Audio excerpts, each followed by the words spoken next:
All right. Hey, everyone. It's Ben here, and I'm actually back in Philadelphia now. And today we're going to be doing a DCF valuation stock. If you've been following my DCF videos, this should all look pretty familiar. We're going to go through the agenda and then the bull case, bear case, some quick reminders, and that's for Disney situation.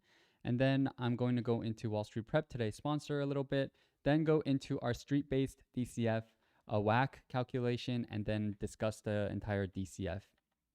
And right now, I just moved to Philadelphia for my MBA, and I am moving in. So my situation, like the mic might be a little bit echoey because I'm in the middle of soundproofing, and the background is like a little bit messy. But in future streams, I'll definitely try to improve all that stuff. But let's first talk about Disney's situation. So if we look at Disney stock, over the past year, it's been on a steady decline, as most stocks have been because of the entire macro environment. If you look back over 5 years, it's pretty rocky overall. But over the most recent day, Disney just reported earnings. That's why I wanted to do this valuation exercise, and it popped around 9%, right? And the reason for that is because there's a lot of confidence in the outlook. So it wasn't even purely about how Disney performed in this quarter, but is more of like the outlook that Disney gave. And investors really only care about the future because nothing is more important than what the company is going to do in the future. The past is not necessarily what really like pushes a stock forward. And so this is like some more additional similar commentary. Stocks hold gains as company trims long-term streaming forecast. And so even though the Disney decided to trim its forecasts a little bit, I guess some other parts of the earnings call went well, where they decided to maintain some of their outlook. So additional commentary, Disney jumps about 7% as parks surge and beats third quarter earnings. And this is on some of the actual figures itself. So non-GAAP EPS beat by 10 cents, revenue beat by $490 million, and shares went up 4% during the earnings. So that is part of the entire situation. And let's talk a little bit about the bull case versus the bear case.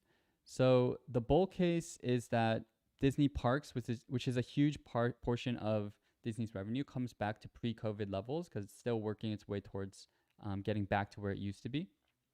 And then Disney Plus streaming maintains strong growth, and Disney can successfully transition from a legacy distribution to streaming business with high margins. And so the entire story with Disney over the past few years has not really even been about parks or its content. It's been more about Disney Plus and whether or not Disney will be able to successfully create a platform that would be able to compete strongly against the other ones out there, especially Netflix. And I actually read Disney's former CEO, Bob Iger's book, and he expected Disney Plus, I forget the exact numbers, but it was something like he expected 10 million within like 5 years or something, and they hit it with the first year. Those are like made up numbers, but whatever he had planned for 3 to 5 years later, they hit it in like their first 1 to 2 years. And Disney Plus was doing a lot better than expected. Kind of was like a tailwind for the stock. And then now with like so much competition, Disney Plus is really benefiting a lot from the strong content that Disney has, while like let's say Apple or Amazon is trying to build up its content library, right? And Netflix is trying to like license from other places and also started some content. But Disney Plus, Disney used to have a much stronger margin, have much stronger margin and earnings power per like dollar of revenue earned, but that's kind of on the decline as Disney is moving more towards like the streaming type business. And so the bear case one is, a lot of times the bear case just kind of mirrors the bull case. And the bear case is that macro events affect parks and reduce Disney's earnings power. So if there's like a big recession, then people are probably not going to go to Disney's parks as much. They're not going to buy as many of Disney's products. And then another part of the bear case is Disney Plus's subscriber growth slows and becomes, really costly endeavor. Kind of touched upon this a little bit. And then Disney goes on a downward trend regarding EBIT margins since Disney is such a mature company, it is going to be important for them to focus a lot on margins and become more and more profitable, right? Because their opportunities to really explode in terms of revenue growth is not going to be as available to them as like in compared to like a high growth tech company or something like that. So just a few reminders before I get started on the DCF. It's going to be a high-level street-based DCF for educational purposes, not financial advice. And this is just something to add to your own research or maybe your own learning if you're not necessarily an investor. And second thing is there are Excel shortcut and DCF tutorial videos in the description below if you need any of like that kind of help. And then the last thing is I am going to start selling my models at rareliquidcareers.com/models. I think that's, let me just double check that because I just changed up this like kind of website. But if you go to models here, you'll see some in the future. So that's that. And the next thing I wanted to talk about briefly is Wall Street Prep, which is our sponsor for today's video. So let me go into Wall Street Prep. So you guys may have heard me talk about them a lot, but they're one of the partners I work really, really closely with. And I only really like to promote partners who I really can stand by and feel like it's like a great product that they sell, right? So they've been around since 2004. They work with a ton of corporate clients, university clients, including Wharton, which is the MBA program I'm in. I just got an email a few weeks ago saying like, hey, if you want to learn more about financial modeling, here's like Wall Street Prep. So they work with a lot of university clients. They've taught over 300,000 people. And if you go into view our courses, you can see that they have a ton of different finance related courses. I really do recommend the premium package if you want to learn about modeling. If you use my code RareLiquid, you get 20% off. And so, yeah, you can see there's a ton of different models that they have. I do also recommend the accounting course if you're kind of new to finance overall, because accounting is like the fundamental kind of basis you do need to know for everything else in finance. But they also have like an Excel crash course, Python, ton of stuff that you can really just look into. For the financial modeling course, you'll learn everything I learned at JPM, like financial statement modeling, DCF, M&A modeling, which is accretion dilution, trading comps, transaction comps, LBO modeling. So just basically everything that you learn as a banker on the job. And so highly recommend you check them out if you're interested. Use my code RareLiquid. You can find everything in the description below. And with that said, let's go into our street-based DCF. And all right, so you can see that it's just an empty spreadsheet. I'm going to zoom in order for you guys to be able to see everything a little better. And I'm not really going to go too much into each of the shortcuts that I'm using because, as I said, I do have a video about that. And I am going to make actually some more of them because I think there's a lot more shortcuts I didn't cover in that video that I could make. All right. Let me just also see. I see there's a request for LBO model. I will be doing that probably within a month or so. And I will try to get to it as quickly as I can. I've been super busy just meeting a bunch of people for my MBA program, and it's been very, very hectic. So I have not been able to really like make a lot of videos and stuff. But hopefully I'm not even fully settled in. I don't even like have a couch or like a bed frame right now. And for a few days actually, I've been sleeping on a towel because my pillow didn't come in. So I need some like I'm getting ready. I'm almost like settled in, but I think I'll need like one more week. All right, so okay, assumptions, and then we're gonna need our income statement, cash flow statement, and then we're gonna have the DCF. And I put these X's here in order to easily go to each section. Once they kind of become longer or have more rows, it's going to be easier to go from section to section like this. So Disney's ticker, Diz. Today's date is the 11th. Okay.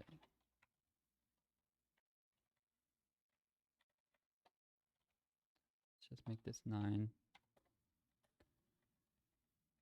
Okay, so we're going to do the assumptions later. I'm going to just start pulling in the figures that we need for our income statement and cash flow statement to build out our DCF. So that is simply revenue, percent growth, EBIT,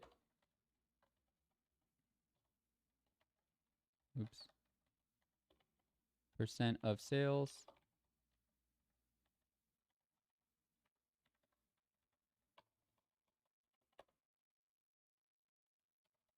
and then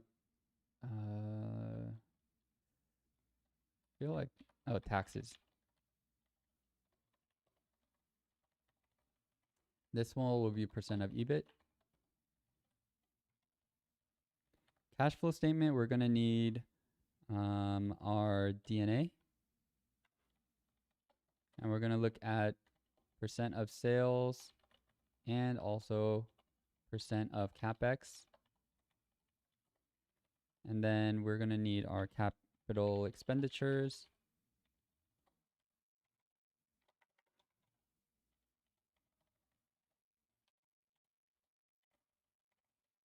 And then change in net working capital.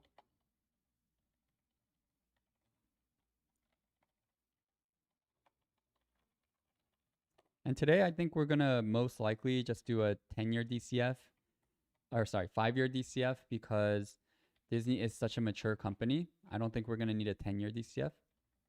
So let's look at the figures here. So we have numbers starting in 2013. The super old figures are probably not going to be super meaningful though, because Disney kind of transformed its business to streaming and all that. So the more recent revenue is going to be a lot more relevant, but let's just kind of see what the past looks like. And we're in 2022 right now, so everything after 2021 is going to be the estimates. So this is 1 year, but this would be 5 years. And all right, so now we're going to just start simply linking to our figures that we need here. And I know in previous videos, I've done more of like revenue builds and detailed models and stuff, but excuse me. For Disney, since it's such a mature company, this is going to be a simpler model. So we're going to make this green in order to indicate that it's coming from a different cell.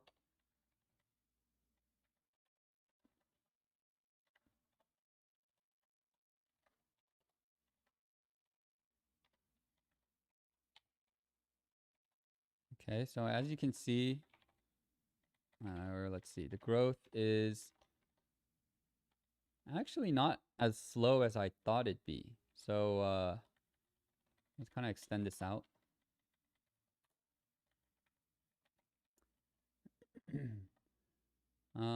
There might be an acquisition happening here. That might be why Disney is expected to grow so much in 2022. But the growth is actually not as slow as I expected. That's interesting. Just like an initial kind of take there. Operating income 2013. And I see some questions in the chat that I do promise I will get to after I finish this section. Oops.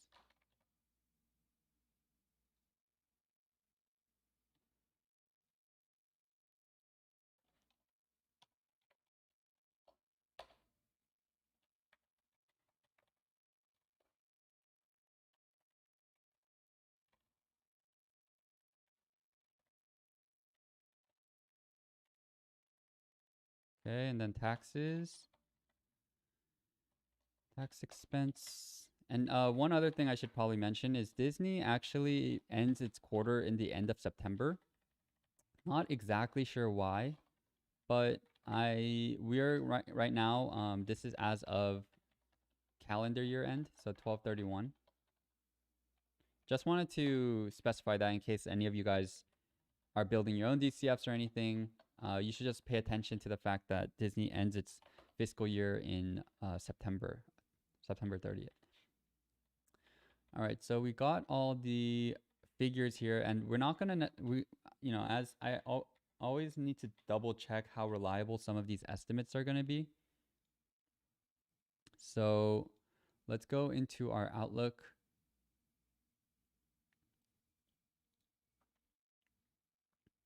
And we can check something like operating income. We can see, so as I mentioned before, right, year ends in September 2022. And we have 2023 here. We have a lot of brokers. 2024 still have a decent amount. 2025 kind of drops off.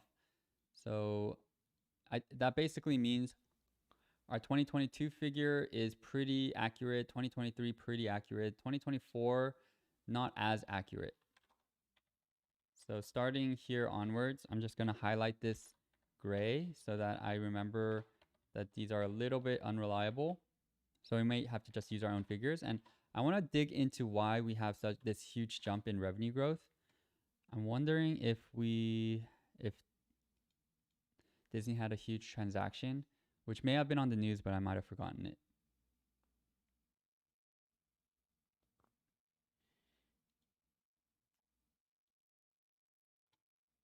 Okay, so more recently over the past year, Disney does not seem like it made any acquisitions that would impact revenue in the way that it did there.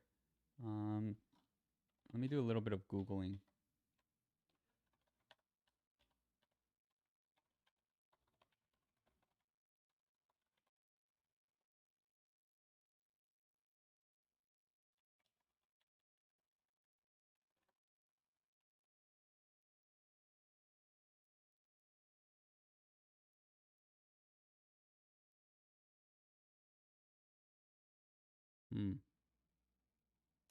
So nothing really obvious stands out as to why it's jumping so much.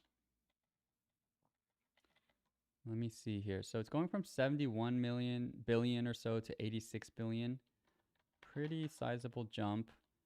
Let me go through some of the equity research reports that I pulled up before. There was a good one by Morgan Stanley. Okay, so let me see what their figures are to make sure that our estimates aren't just being like super weird.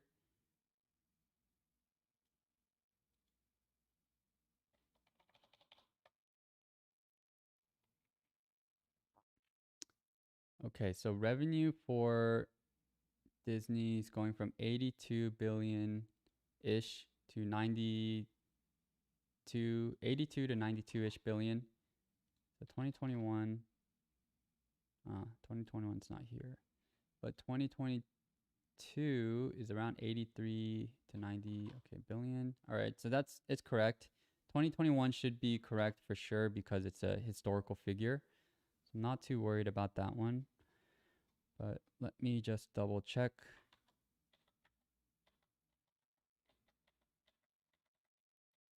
Fact set.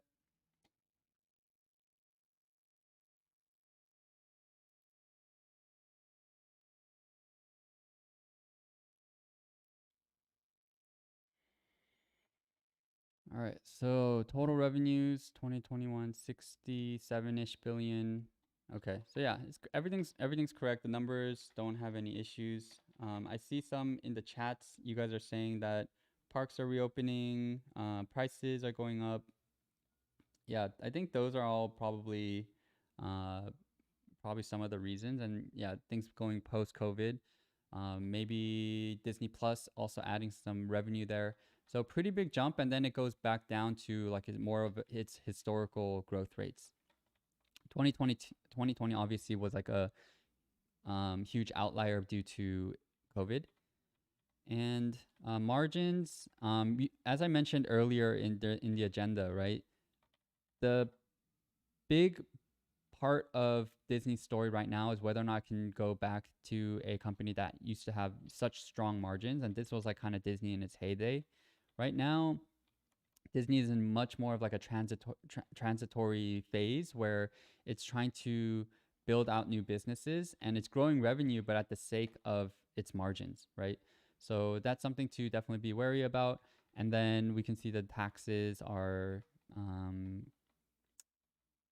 just kind of normal. Well, Disney's not paying a lot here. I think maybe I don't know how they're doing that, but anyway, we won't worry about that until later. All right, now for okay, so I did see a question about calendarization in the chat, and so I'm gonna for everything else I got just the year-end figures, but I'll show you guys calendarization here. So you can see that it ends in September. So that means we have October, November, and December left in the year. So that's 3 out of 12. And then you could just do 1 minus that. Oops. 1 minus that. And then we pull the years here. And so this is going to be 2013. And this will be for the other years. We're not going to have 2022. So then what we need to do here is we need to get 25%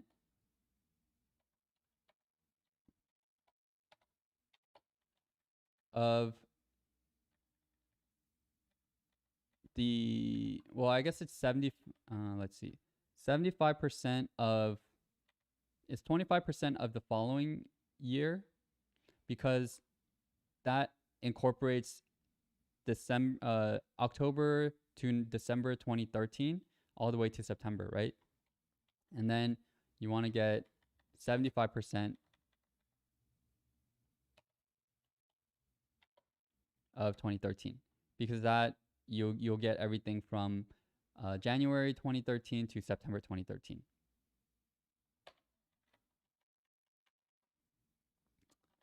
So let me just double check to make sure I got this correct. So we're getting before 25% of our next year, and then 75% of the current year, which goes from, yeah, okay, so that's right. So, oops, we're gonna only need to really do this for depreciation and amortization though, and actually also net working capital.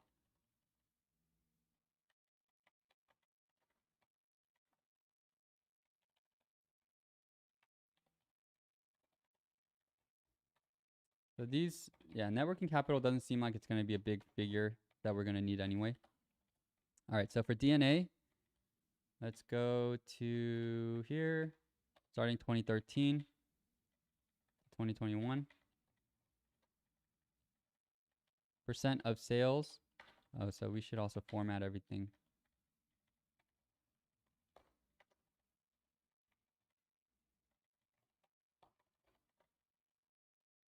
So percent of, actually I'll do that a little bit later. So CapEx in our, here is already calendarized for us. And we have our estimates.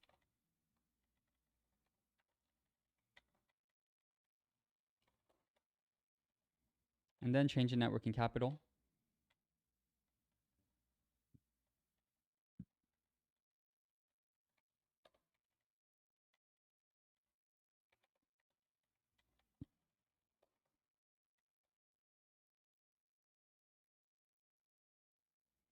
And have this thing where negative numbers, I really just like to see them with parentheses. I feel like it's just a little bit cleaner.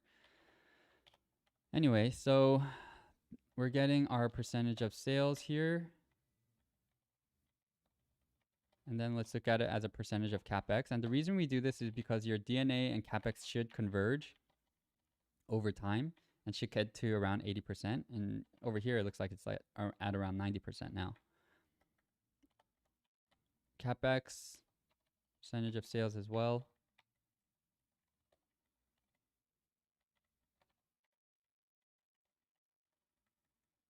And then change in net working capital looks like it's pretty small.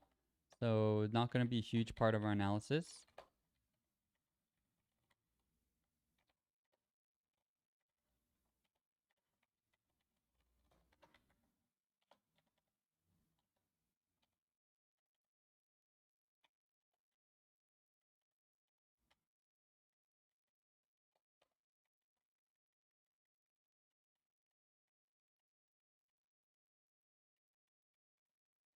Okay, so and also since we're looking at a change in net working capital, it's also good to compare against a change in sales in order to see if that offers like a cleaner kind of metric you can use to project your financials. But in this case, it's clearly not. So we're going to use our change in sales, a percentage of sales later. Other thing I need to do is pull up some estimates for DNA because that wasn't something I could easily just kind of pull up. So I'm going to open up FactSet. And I do see a question about any alternatives for FactSet. There's something called like Sensio, I think, which is a little bit more reasonably affordable. And there's something, I forget what the other one was called. Later on, I will try to figure it out and then add it as a comment.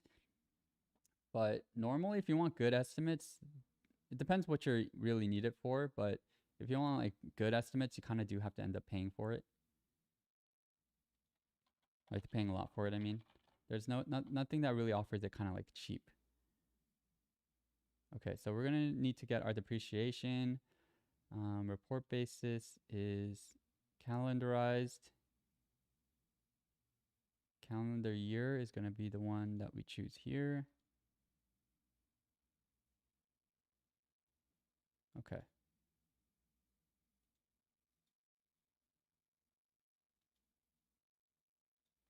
All right. So then now we have our figure here for depreciation amortization. So how am I getting, I see a question of how am I getting FactSet? I am paying for it.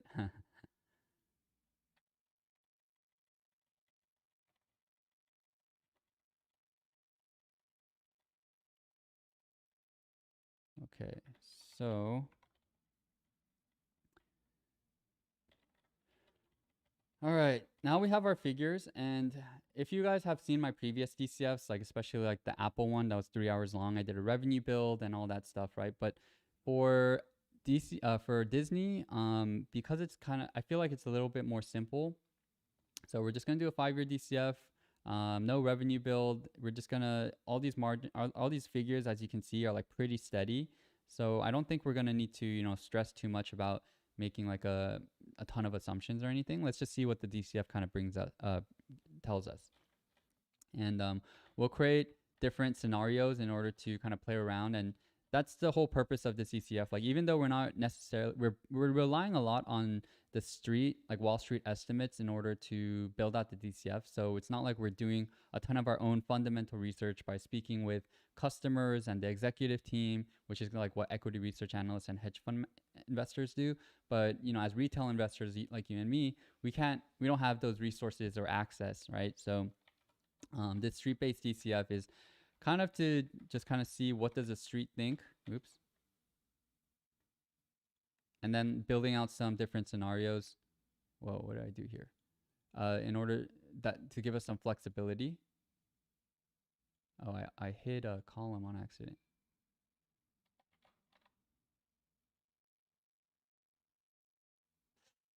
How do I unhide this? Okay, there we go. All right, so yeah, let's build out the DCF. So the parts that we need are revenue and percent growth. I'm just gonna copy this part. And then all this other stuff.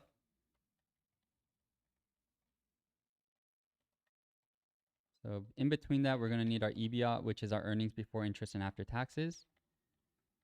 And for our DNA, we're gonna use our percentage of sales. And then for our capital expenditures, also that. And then change in net working capital, also percentage of sales.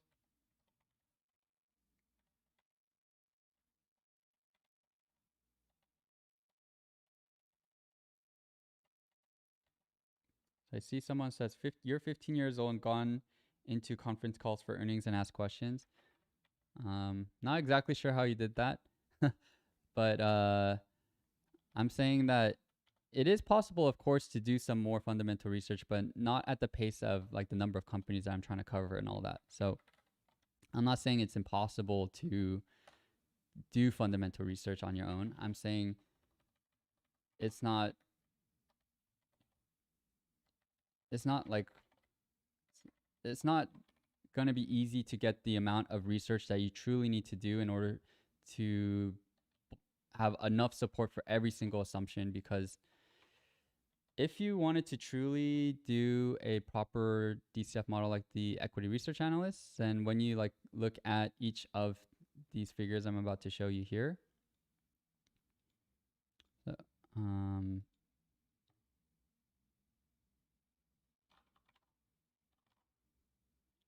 each of the different revenue like line items, you should have different assumptions for every single one of these.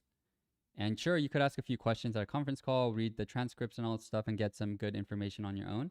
And you can build out a more DCF, more detailed model. But your assumptions are probably going to be kind of tough to rely on for most of the time. All right, so let's go to our DCF. And so what we're going to do here is pretty much just take from what's above. And then we're going to start building out our different scenarios. So let me also build that part out too, actually. So we're going to have our conservative, street, our base case, which is like the street.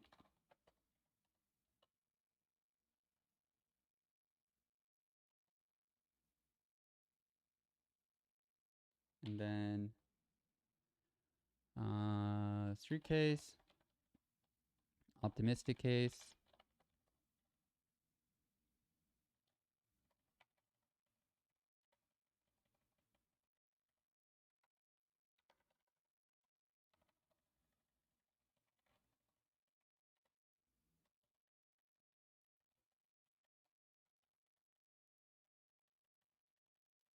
okay.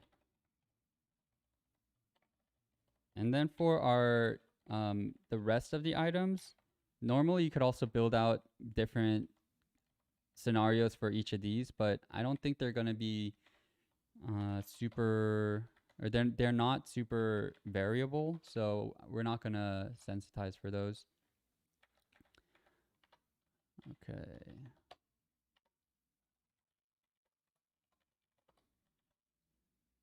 All right, so the rest of this is actually pretty simple. I did see a question about, does modeling get easier over time? And like anything with practice, pretty easy. Like this model is going to be a pretty simple model. So we have our revenue here, historical revenue.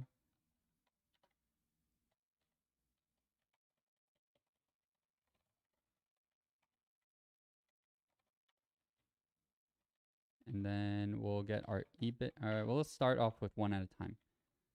So let me grab this formatting thing here.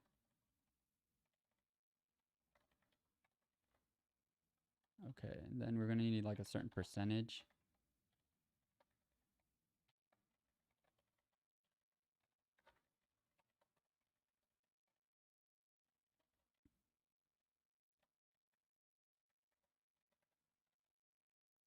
Oops. Okay, and then so for the assumptions, I'm going to actually pull from my previous Microsoft DCF. And then a lot of this stuff is kind of repetitive, so I'm just going to copy this. Oops, I need more space here. And we're not going to use all this stuff, but at least we have a base to start off with.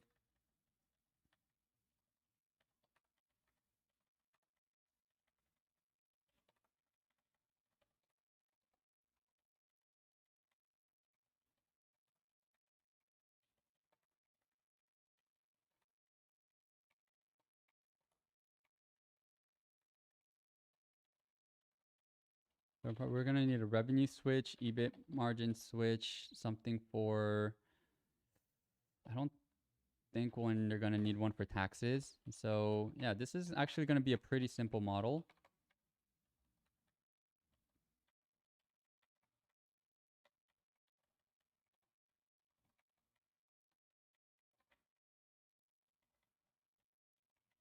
See a question. What is your opinion on tasks at Big Four? Tax advisory services. Kind of a broad question. uh, on my careers channel, so I have Rare Liquid right, which is what you're watching right now, and then I have Rare Liquid Careers, which is a separate YouTube channel for career related content. This channel is more for like investing related and personal finance content. If you check that channel, Rare Liquid Careers, there's a video where I rank the top 10 most common jobs in finance. So I kind of talk about tax advisory or just like the big four in there. So a lot of my opinions are in there. All right, so let's start building out this model, and I'm gonna hide a lot of these rows in order for you guys to see everything that I'm doing.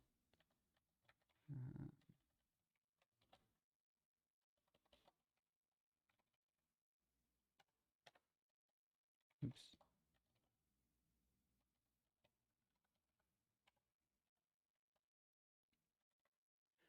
All right, so, oh man, I realized I need to pull something from here.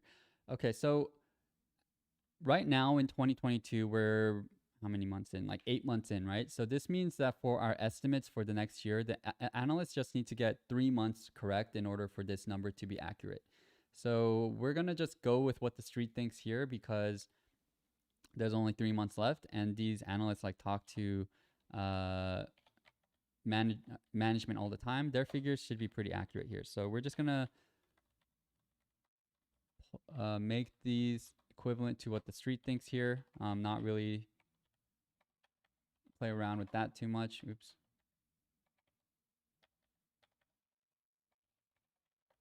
And then it's a question of what we want to do for the rest of the years.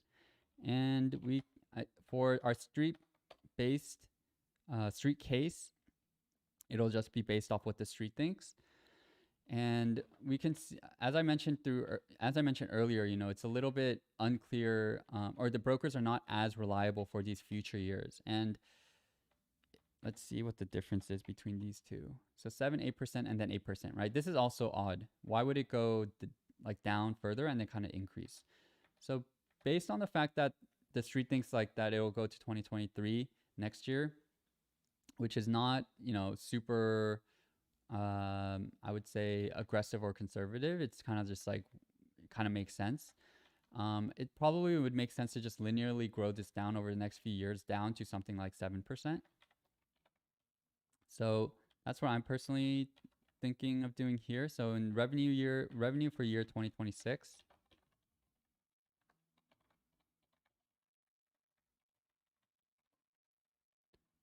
grow it down to 7%. That might, yeah, and I think that might be slightly on the optimistic side, given that, well, actually, no, given Disney's ability to just strongly grow in terms of its revenue more recently, there's like I think a pretty decent chance it'll hit that 7%, and we'll have our conservative case to kind of like see if what Disney's revenue or valuation would be if it's a little bit lower. Okay, so we're going to just linearly grow this down. So it's the previous year minus the difference here divided by the number of years.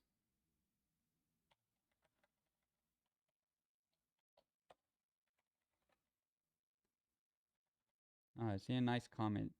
Thank you, since I've been watching your DCF videos, completely new on the horizon. Great to hear. And these models are going to start being more publicly accessible, I guess. As I mentioned earlier on the video at rareliquidcareers.com/models, which isn't linked in the description below. You guys can feel free to check that out later if you're interested. But okay, let's see. So 2023 is just pulling from 2020 from here. I guess for our conservative and optimistic case, we do want to sensitize for that. So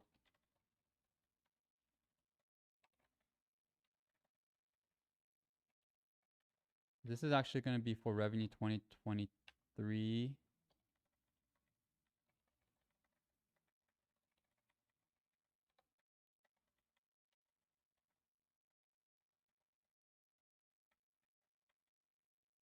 So here we're going to do, let's say, something like 90%. And then this one we're going to do like 110%.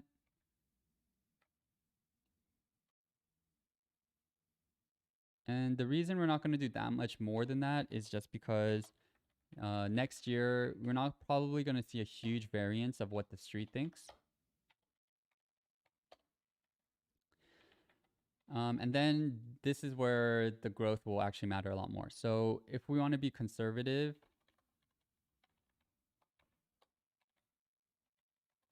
and instead of 7%, Disney's growth slows to something like 4%. And then optimistic case, I don't think there's much room to be like insanely more optimistic. I would actually think, let's say that it would go to around 8%. Like our optimistic case, there's not that much room, as you can see, for these next few years for there to be that much more optimistic. Because if we're going from 11% to 8%, I think that would already kind of be a success for Disney. Maybe actually we also make this like 6.5%.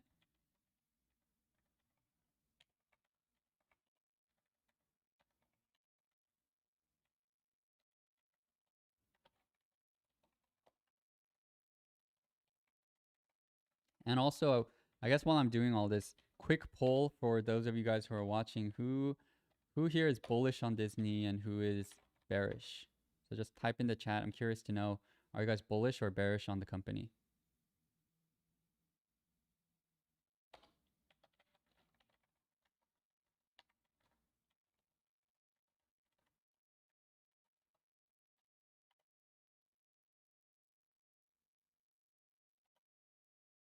So right now I'm just fixing the formulas a bit.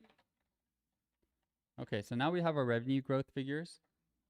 And what we want to do now is just make this a little bit dynamic. So we use our offset. So we're going to reference our current cell and then go to our switch and then press 0 because we don't want it to move any columns. And it's pretty as simple as that. So now you can see here, we switch to our different assumptions.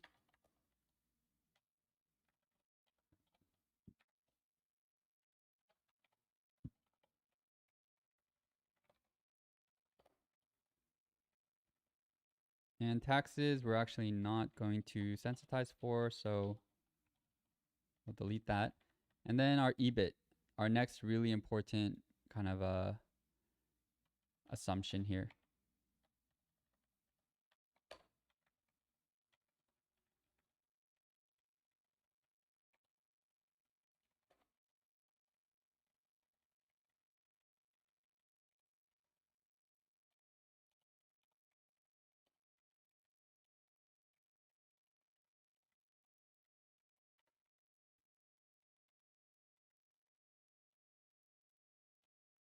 Okay, so for our base case, we again can just kind of use what the street thinks because there's only 3 months left of the year. It should be pretty accurate. Might change a little bit here or there, but won't really affect our analysis too much, especially because we're not really going to be using the full year anyway. We're going to just use the next 3 months left. And then margins for the rest of the year. It's actually making me think that we should do like a 6-year DCF because we're only going to use 3 months of 2022. So I think that would be better.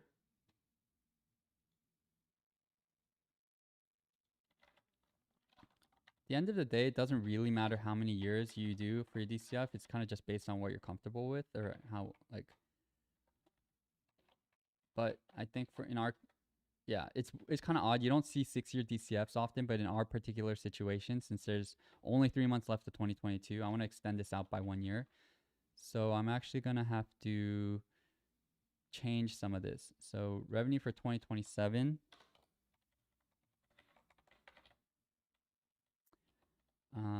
This is now going to be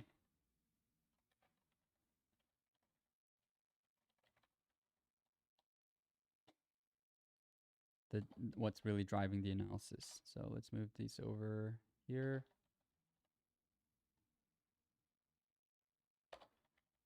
Okay.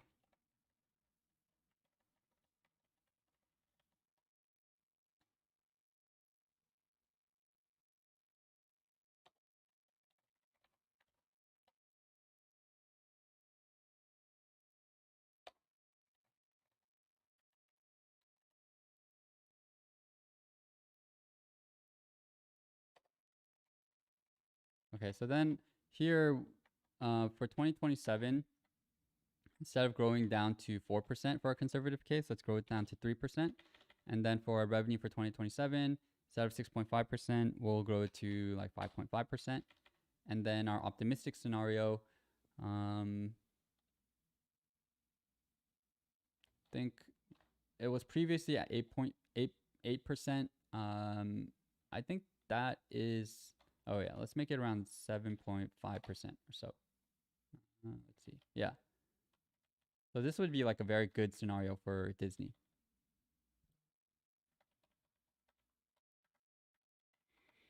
Okay, so now for EBIT, we have our percentages here. Okay, so then let's see for 2023, see what the street thinks is going to happen. This is going to be a huge part of the valuation for Disney. It's like the margins here. And we can see that the street thinks that it'll slightly increase. So that'll be our kind of like base case. It's like slow increase in the margins. And so it's showing something around 17 to 19%. So before in the past, Disney was able to get to around 25% or so, but I don't think that that's where Disney's going to eventually land to. Based on this trajectory, I think it makes sense to in 2027, if Disney is able to get to a 20% margin, that seems pretty fair. So let's do that.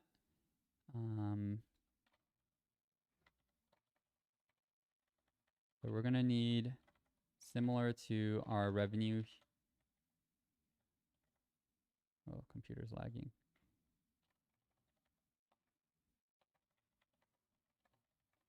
Okay, so we're going to need our EBIT for 2023 and then EBIT for 2027.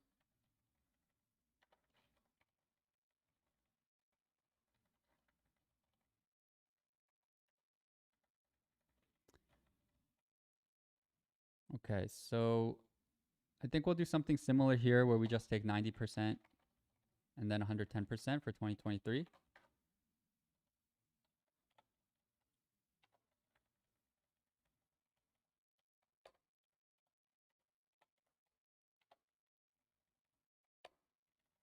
And then for the end of 2027, street case, 20% margins. I think that's pretty reasonable.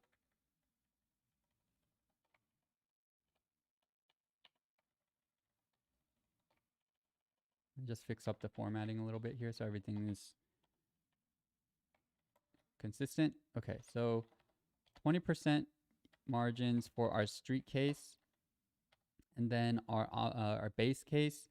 So if it's around 50, or our conservative case, so if it's around 15% and it grows only to something like 18%, I think that would be pretty conservative. And then in our optimistic case, if Disney is able to really successfully become more profitable and kind of get to where it used to be, around 22%, I think is reasonable. So let's do a similar thing as we did before, where we get our previous year, and then this time we're actually adding the difference between our last year and our previous year, and divide all of this by our number of years.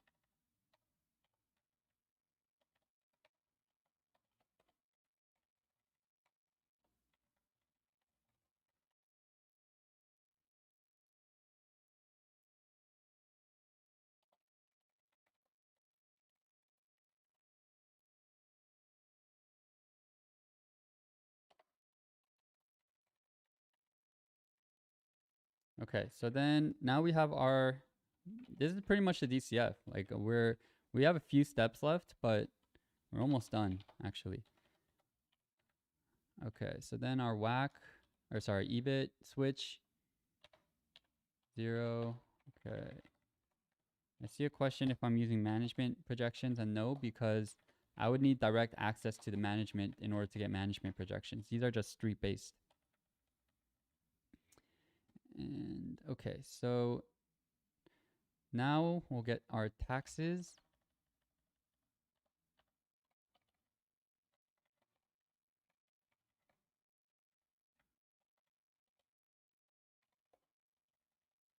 Use a percentage of EBIT.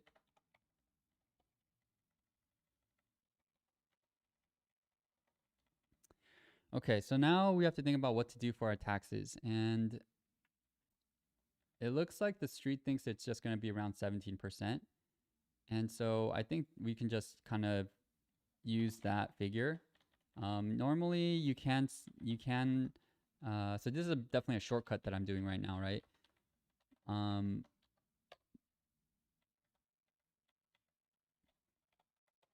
Let's see.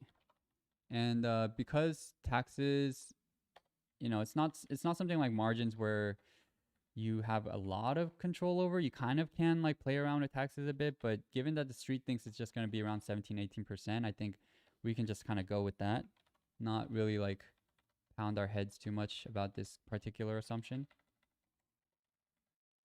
And that's going to be a percentage of EBIT.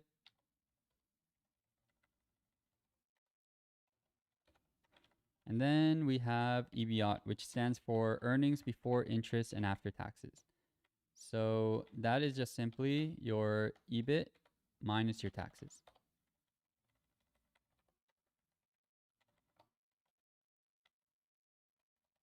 And then for our DNA,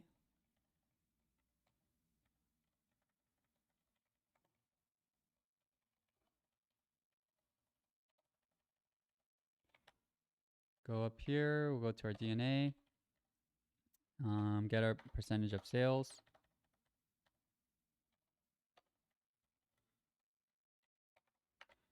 And for our DNA, we're going to do another shortcut here. So you can see it's around, wow, it's been very consistent, 5% for a very, very long time. Only recently has gone up to 7-8%. So normally I would actually take an average over the past 3 years, 3 to 5 years or so, but it actually seems like Disney made some huge capital investments in 2019 and 2020 that were a little bit more of a anomaly. And so I want to actually stick with this 5% instead of taking an average over the past whatever number of years. So we'll do this and multiply by our sales figure. And then capital expenditures. This as a percentage of sales. So also pretty consistent. And this as well, we're just going to use our previous year. Actually, for in this case, it's around 6 to 8% has been the historical figure, right? And so if we use just 6%, that might be a little bit too conservative. So we're going to just take the average over the past 3 years.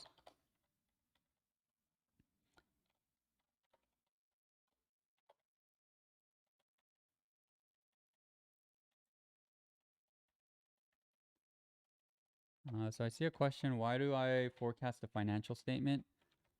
You don't really need to do that for DCFs because as you can see, the only figures you really need here are revenue. You only need 3 figures from your income statement and then 3 figures from your cash flow statement to do your DCF.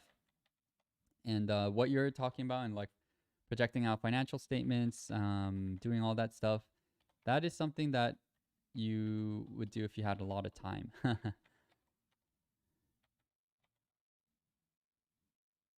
Takes a while to do all that stuff.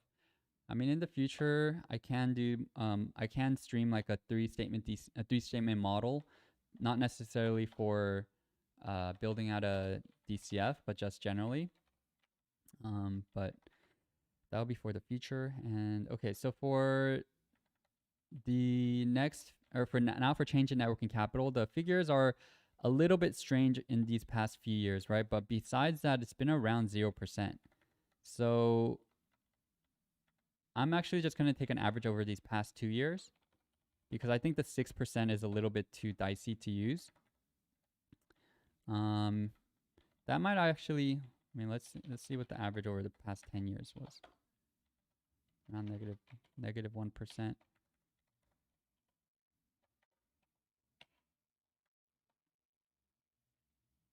Okay, I'm going to stick with what has been happening over the past few years because even though in the past it's been a little bit negative, things are, it's a different company now for Disney with Disney Plus and everything. So I'm just going to use the past 2 years. This negative 6% I think is a little bit too aggressive.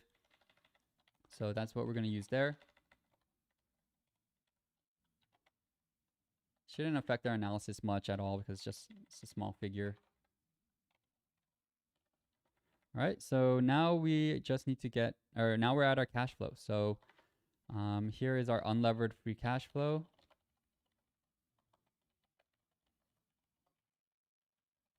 And then we'll need to get our present value of free cash flow. We also need to figure out our WACC. But first off, the calculation for this is earnings before interest after taxes plus your D&A minus your capital expenditures minus your change in net working capital. And we're going to need to get our WACC now. So let's do our WACC calculation. So I'm going to also pull this from our Microsoft DCF that I built in a previous stream.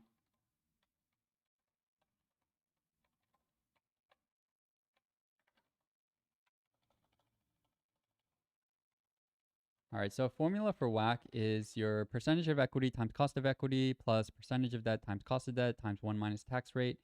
And your cost of equity is this formula here, your risk-free rate plus beta times market risk premium. So a lot of this might sound a little bit confusing, but I will show you here that a lot of this is much simpler than it sounds. So in order to get this, what we need to do is first get our market cap for Disney, our current market cap. So let's get that from FactSet.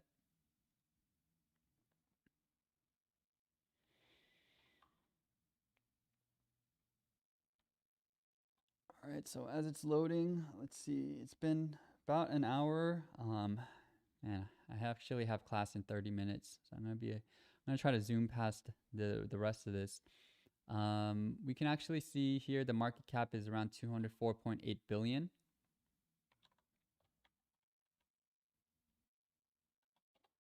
$204.8.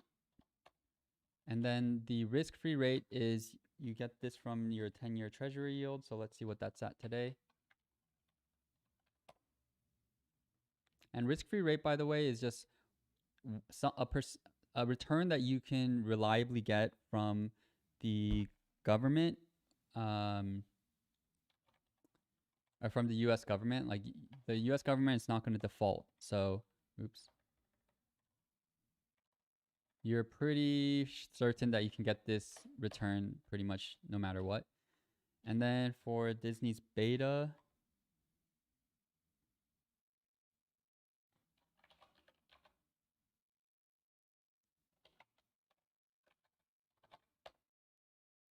$1.08. Beta is how much your company stock moves in comparison to the rest of the market. And Disney is like a pretty stable company. And then there's like this professor who publishes his market equity risk premiums that you can kind of just pull from if you just Google what I just Googled. And looks like the United States is at 4.24%. Okay, so the cost of equity for Disney is around 7.3%. And then now let's look at Disney's financial statements in order to get its debt. So a resource I like to use a lot is BAM SEC. I use this all the time when I was at JPM. And it just allows you to really quickly get to your financial statements for your companies. So for Disney, we need to look to see if they have any debt. So current portions of borrowings, this is debt. This is actually not even their most recent statement, is it? Oh, it is. Okay.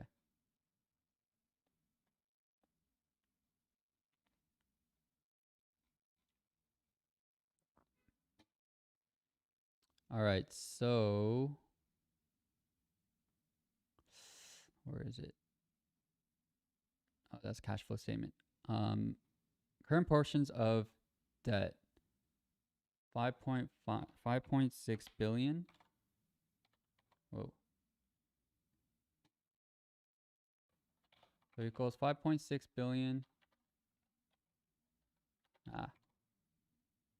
5.58. So 5.58. So equals 5.58 plus. Then we need borrowings here, which is 46 billion. 46.022. All right. So that's a pretty sizable amount of debt, actually. And now we need their cost of debt. So let's look up interest rate.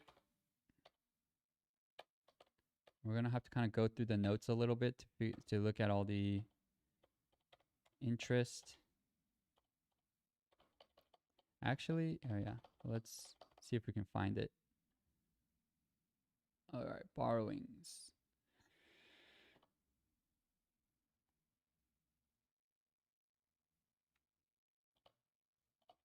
Hmm.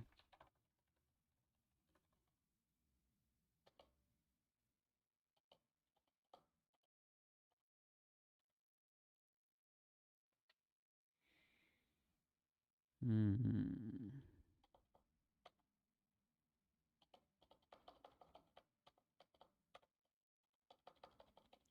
All right, so I'm kind of actually thinking what we're gonna do maybe is go to our interest expense on the income statement and then divide by our pre-tax income in order to get, but let's see if we can get that figure. So interest expense here, 360.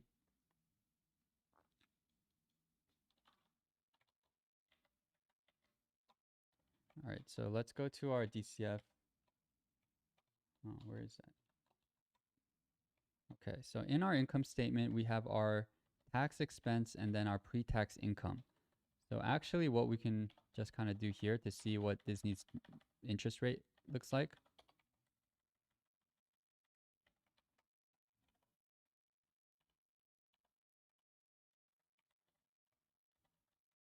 Oh, oops. Need to get our interest expense and divide by our pre-tax income. Wait, is that right? Interest expense.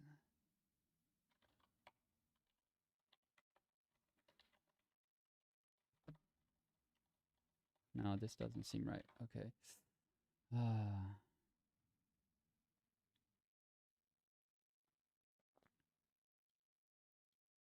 So 300, they're paying 360 million on, or they did in this quarter. I guess what we can do, no.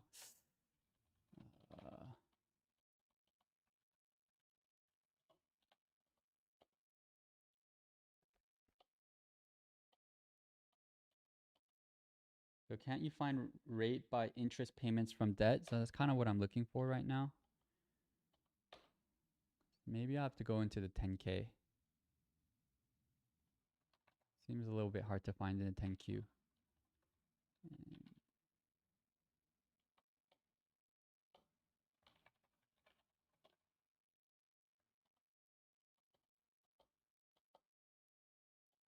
Yeah, I could do interest rate over total debt, but I don't really have the total year number.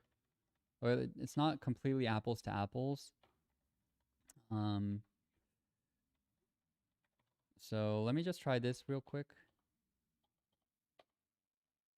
Okay. Pay floating interest, effective interest rates. So it looks like the interest rates we have here from anywhere from 0% to 5%. And so yeah, 48 billion-ish. Is there an interest? Pay floating interest rate and cross currency swaps.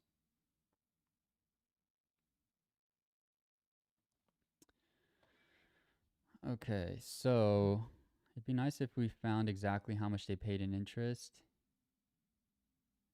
Well, I guess what we can do is, so there's 48 billion here, and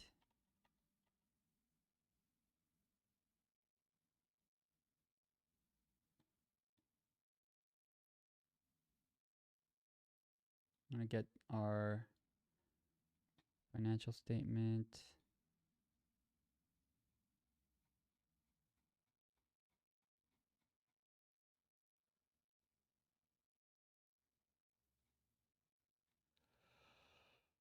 Oh, where's our income statement? Okay, so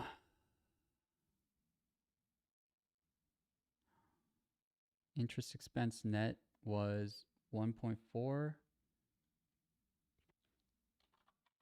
So let's see if that makes sense here. So 1.406 divided by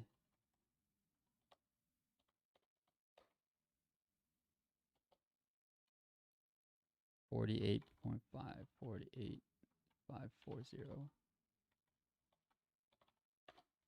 All right, 2.9%. So this is going to be an estimate, but I think this is pretty close to the weighted average of the interest rate that they've been paying, at least in 2021. So we'll just go with that. It's a little bit of a shortcut that I took, but it shouldn't change too much from this. And that's a pretty low cost of debt and what I would expect Disney to be paying. So for tax rate, we'll steal this from our DCF. We'll use our 17%. We pull from this figure actually.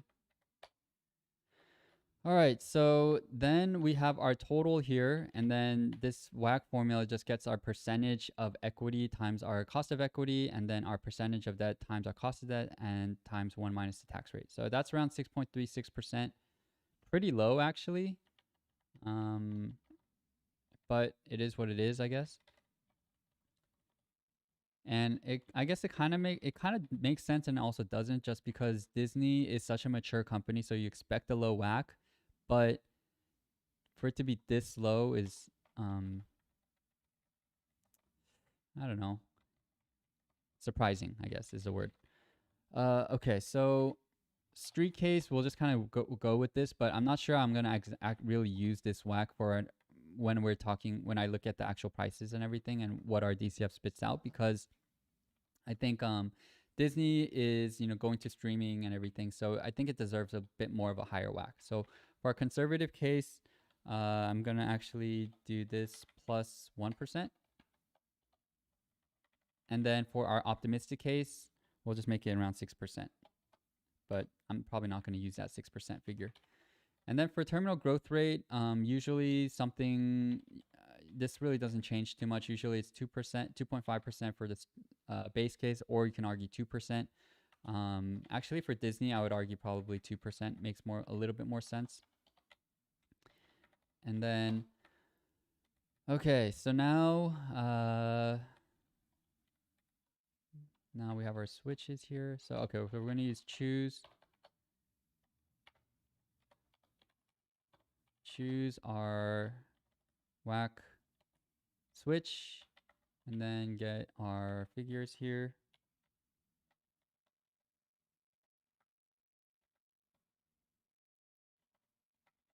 Oh, I see something that it says updated the equity risk premium to 6%, but I just actually pulled from his latest figure, so I'm surprised to hear that.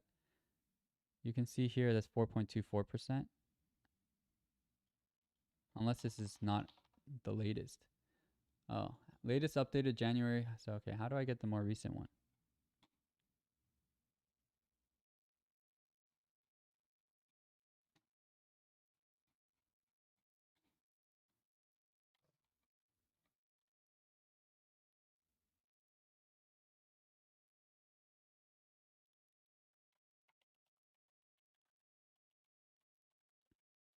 If you could find it on if you could find it and link it on the chat, I'd really appreciate that.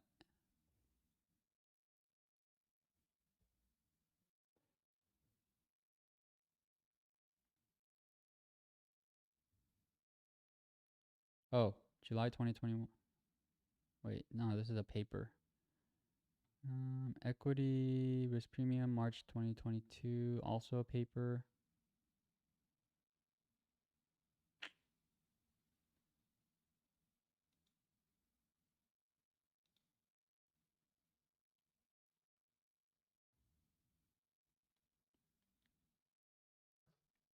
Oh, this might be it. Oh, I know.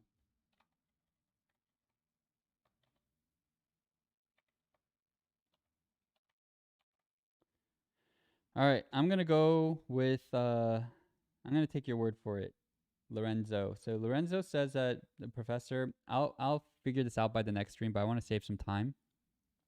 He says the professor changed this to 6.01%. And so now this actually makes more sense given the current environment too, for it to be around 7.88%. But that actually means that our conservative case is probably a little bit too conservative now. So I'm going to make this 8.5%. And then I'm going to make our conservative case 7%. Okay. So now we need to get our present value of our free cash flow. So, but we need to also figure out like our discount periods. And this is where we're going to do some mid-year convention and all that stuff. So let me remember how to do this. So it's like year frac. Okay, so first of all, discount period. Normally you would just do +1. But we're going to use mid-year convention. So, okay. So then, how did I note this last time? I think for our Microsoft one, I may have done the similar thing. Oh, guess not. Okay, so we have our unchanged. I'll just write unchanged discount period, and then I'll have our discount period here, and then mid-year. Okay, so we're gonna need to take actually, right now, since it's somewhere around August 11th, we don't want to take this full year and discount it back by a full year. We actually just want to take a percentage, and we also want to do mid-year convention, so we're not going to be taking it at the end of each of these years, but rather instead in the middle, and that will provide us a little bit more of like a more accurate valuation. So for this first year, this is where things might be a little bit confusing, but oops. So year frac, I have to first figure out how many kind of like what portion of the year is left in the year. So that a start date, and then I think if I do 22, so there's 122 days left in the year, right? So that's what year frac provided. And then I want to divide this by 365 to get the percentage of, or the amount of period left in the year. So there's 0.34 left. So now instead of taking from 1 year from now, we're taking it from, or at the end of 1 year and discounting back, we're actually only going to discount by 0.34, which is more accurate given the amount of time we have left in the year. And we also want to take this in the middle because we're using mid-year convention, right? So we're going to actually divide this by 2. And then for our following year, that's going to be, so that's going to be, so this times 2, which gets us back to, this times 2 gets us to our, to the end of 2022.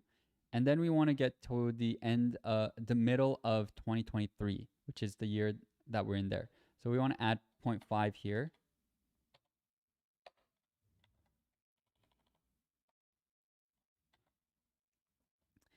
And then after that, we just need to add by a year because then that just gives us 1 year later. And I know that might have been super confusing, but I don't know how to describe it other than that, really. So 0.17 gets us to like 0.17 months later, and that's how much we're discounting back by.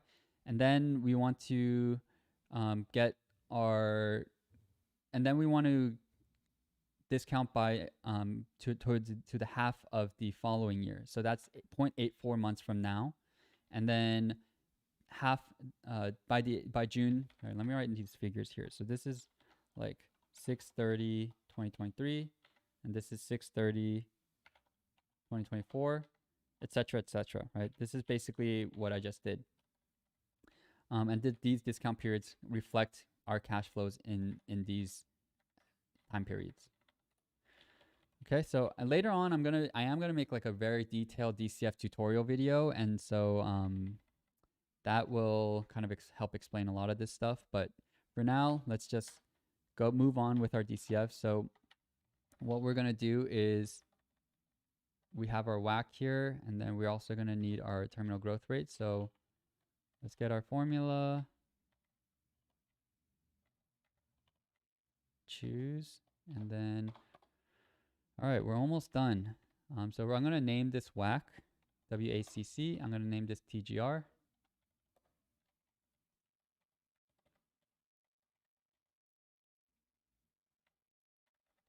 So the things left are our terminal value, present value of terminal value, and then that will lead us to our enterprise value.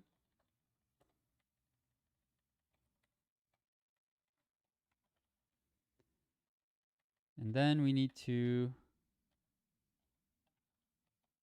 add cash,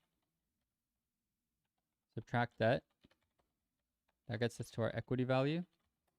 Then we'll need our diluted or number of shares, and that'll get us to our implied share price. All right, so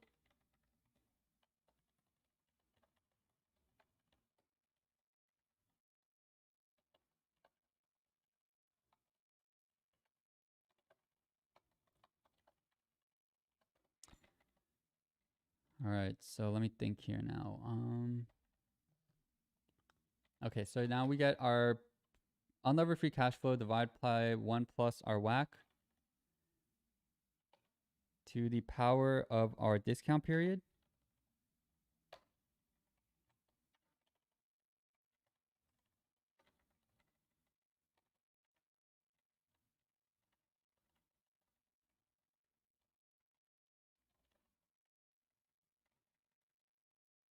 And then our terminal value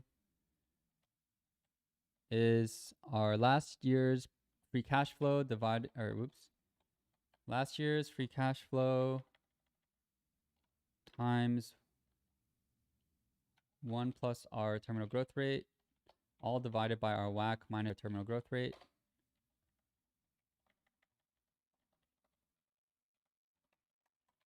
And then we need to discount this back to present value as well. So it's 1 plus our WACC to the power of our last year. All right, so now we get our enterprise value, which is the sum of our present year free cash flow and our sum of our terminal value. And then our cash figure we need to pull up. So let me grab that from our filings.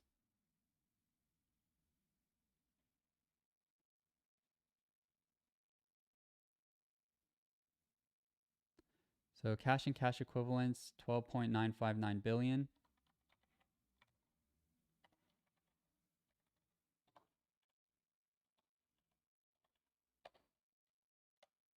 Debt we pulled earlier, which is around 52 billion. All right, so our equity value is enterprise value. Wait, is this correct? 208 billion, 208, oh, this is in millions. So this should also be in millions, right? Yeah.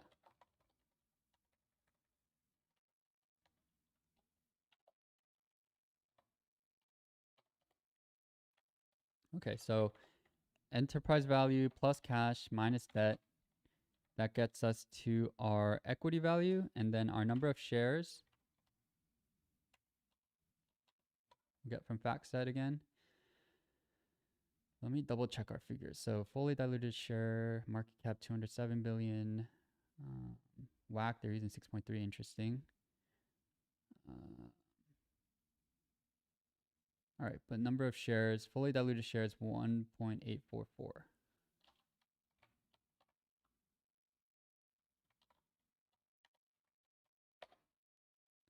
That gets us to an implied share price of $91, which is a little bit low compared to Disney's current share price, but this isn't the final figure that we're gonna really be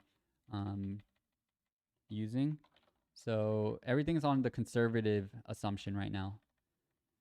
So let's now discuss what this all means, right? So we have the implied share price, and then we have Disney's current share price.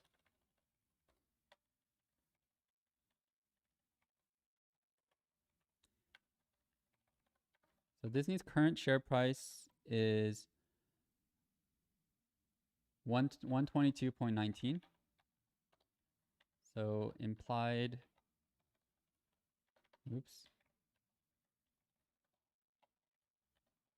implied upside or downside.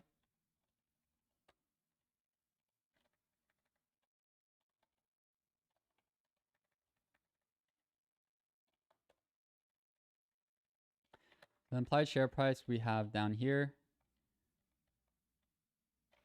it's 91.86. So if you're basically what it's saying, if you're super conservative on Disney, which is what we built out the model for, then there's, oops, I did this wrong. There's a 30% or 24% potential decline in Disney's price. So if you're super conservative, you might want to, you probably wouldn't buy Disney here. And then if we look at our conservative or our street-based, just kind of normal base case, if we change the assumptions, we can see that there's a 13% upside here. And then if we go to our just complete optimistic case, then Disney would go all the way to 200, which I'm curious to see if Disney ever was at 200. I think it might have been close. It's around 190. So you'd have to be super bullish on Disney in order to believe that. So in order now, for personally what I think makes sense is probably more of this base case. So what does that mean? So that would mean revenue would be pretty steady, going from 10% down to 6%, which I don't think is much of a stretch. And I think going down to 3% requires you to be pretty negative and bearish on Disney. And I think this is a potential scenario, but I don't think it's like the most likely scenario, I guess. And so I think this base case makes sense to me personally.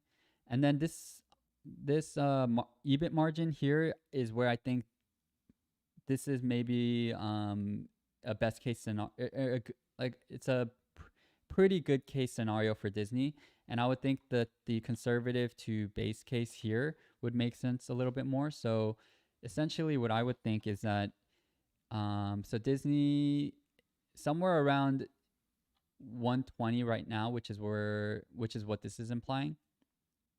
So around 120.7 to 138.2. That's what I think makes sense in terms of like a fair value for Disney right now, because I think it'll be somewhere in between like these EBIT margins that we have here of 18 to 20% over these next 5 to 6 years. Our WACC and terminal growth rate, I think, this is pretty high for Disney, 7.9%. So I would probably say something like we could be a little bit optimistic. And so if we use like something more a WACC that Disney has been kind of more using in the past, around 7%, that provides for a little bit more upside here. So I'm going to increase my range here a little bit more to 1.66.32. So, and terminal growth rate, 2%, I think that's pretty fair. So I think for me, the range that I see Disney trading at is around 120.7 to 166.32%. So if it does go to that 166.32, that represents around 36% upside from here. And I guess that's over here too. But that's kind of where I see Disney trading over these next few years. You know, I think maybe, let's see, actually, let me check one more thing.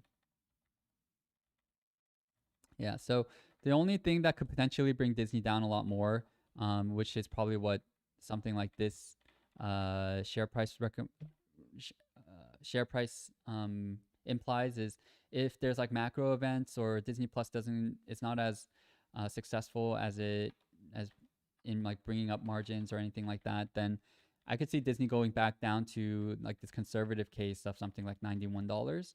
So I wouldn't necessarily say that I think in the long term Disney should be at around $92 because I think it is a really great company and has a lot going for it. I think it makes more sense it's around 120.7 to 166, but it also really depends on the entire macro environment. So if there's like a huge recession, Disney will probably drop down to the 90s like it did in COVID or below. If everything keeps going well, I mean, recently we had more positive inflation data where things stayed pretty steady, and that's why the market's kind of like shot back up recently. And so if there is no like super intense recession and everything goes according to plan, I do think Disney will trade back up to the 150s or so over the next few years. I could definitely see that happening. Now, would I personally buy Disney based on all this? I think for a pretty steady company, it could be a part of your portfolio if you're a little bit more risk averse. And I think there is a lot of potential for Disney to provide some solid gains. But if it were to go up to around like 150 or 160 ish or so, I probably would sell at that point. Because at that point, I don't think there would be that much upside left, and there would be other stocks probably out there that would be provide more upside. So that's the Disney DCF. Hope this was helpful / interesting to all of you. Wanted to give you guys another quick reminder. If you want to learn more about financial modeling, feel free to check out Wall Street Prep. And they have a ton of different courses. I think I saw a question asked about like, is there FIG related modeling? And there's one here for banking and FIG. So there's like a ton of resources that you can use here. And if you use my code RareLiquid, you'll get 20% off. And so yeah, feel free to check them out. There's a link down below. For this DCF that I created, I will be selling it at rareliquid.com, rareliquidcareers.com/models. There's a link to that in my description as well. It's going to be like $9, so pretty affordable. And yeah, hope this was helpful / interesting to all of you, and thanks for tuning in. Catch you all in the next stream.